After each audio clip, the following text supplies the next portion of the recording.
Okay, welcome back mga paps. Kumusta kayong lahat?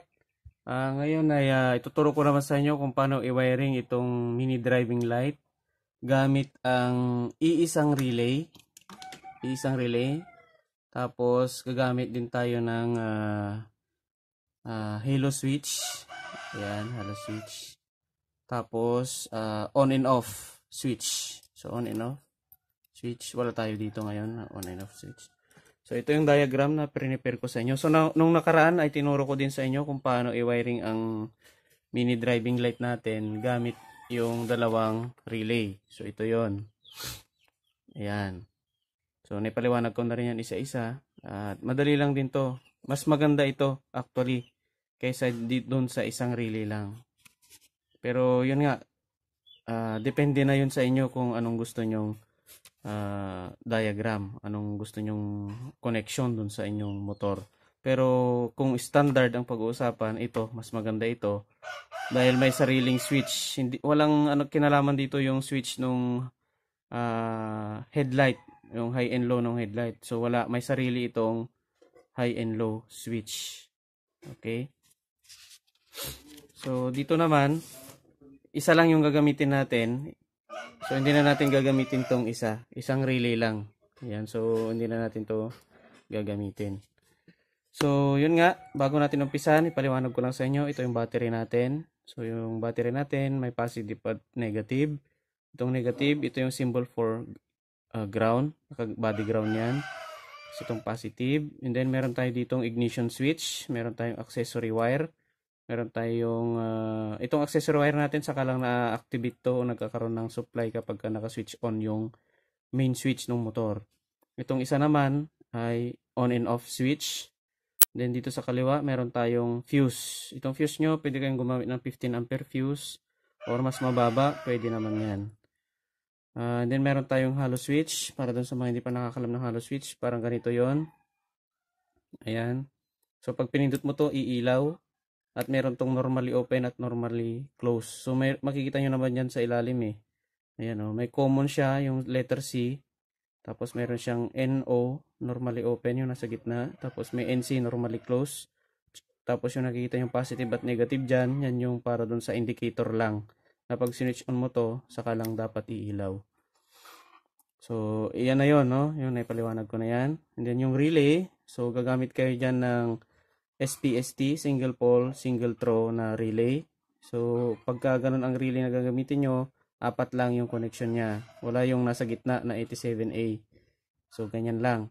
Ito yon yung gagamitin natin. Tapos, syempre, nandito yung ating mini driving light. So, sa personal, ganito yung itsura niya. Ayan. Meron siyang blower sa likod, tapos meron siyang 3 wire. So, yung black, yan yung negative, yung red, yan yung high, yung yellow, yan yung low. Pero depende na sa inyo kung anong gusto nyong high and low. Pero mas magandang gamitin yung low na yellow. Itong yellow kasi iilaw dito yung kulay dilaw. Parang fog light lang siya. Tapos itong white, ito yung puti na pang high beam.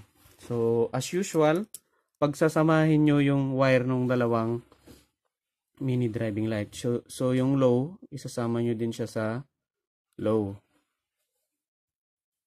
Yan. Tapos yung high, ay isasama nyo din sa high.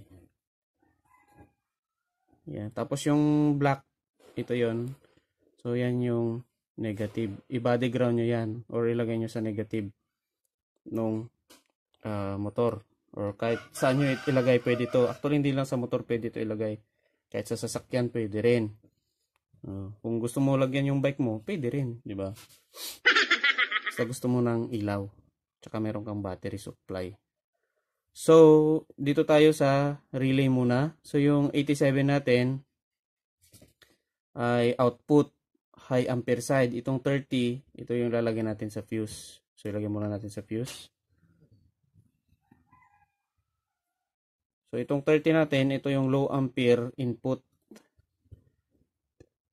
So, kailangan lumakas yan para hindi magkurap-kurap yung mini driving light natin pag ginagamit na natin. Tapos, itong 86 natin ay ilalagay natin to sa switch. Ay, teka lang, ito muna pala. Yung fuse pala natin, idiretso natin dun sa battery. Yan. So, meron na yung 30. Yung 85, naka-ground na yan. I-ground nyo na yan, lagay nyo na sa negative. Tapos, itong 87, itong 87 natin, ay ilalagay natin dun sa common nung hollow switch. Yan. Common dahil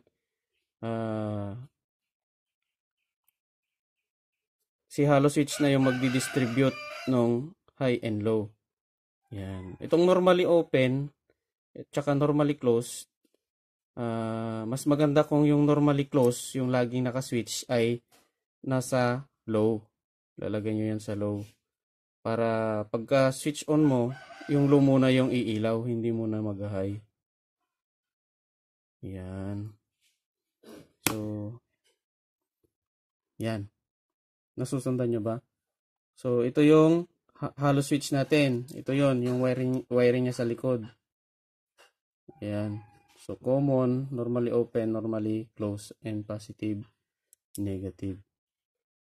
Tapos, yung normally open, saka lang ito malalagyan ng supply kapag switch on mo yung hollow switch.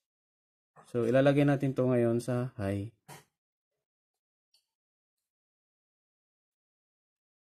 Ayan. So, nasa high na.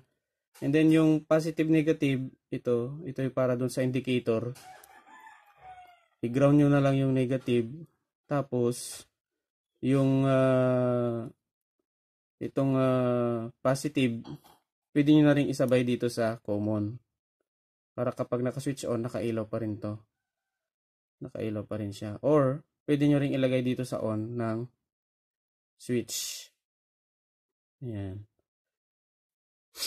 Tapos itong 86, ilagay natin doon sa on. Tapos itong off, ilagay nyo sa accessory wire. Ayan. Itong ignition, nakadiretso yan doon sa battery. Parang ganyan yan. Itong positive, ilagay natin dito sa common. Sasama na natin yan. So, ganyan lang, no? Isang relay lang yung gamit natin dyan. Pero, gumamit tayo ng switch dito sa ICC. Parang double switch ang nangyari. Kasi ayaw naman natin na pagka-ignition switch mo ay nakailaw na agad yung mini driving light. Yung iba kasi dito rin sila naglalagay ng switch dito sa 87, dito pinuputol nila to. Diyan sila nagka-cut sa high ampere side. Pero itong sa atin kasi low ampere lang yung trigger. Pero yung high ampere nandun na sa mini driving light. Pagka switch on mo dito sa on ng ignition switch, dito sa bypass switch natin, on and off, yung low agad yung iilaw, yung normally close. Yung normally open, saka lang ilaw yung pag pinindot mo. So, yan lang yung isang paraan kung paano i-wiring yung mini driving light. Okay? So, madali lang. Sana mayroon kayong natutunan sa video na to. At kung may natutunan kayo, huwag nyo kalimutang i-like, huwag nyo kalimutang mag-subscribe.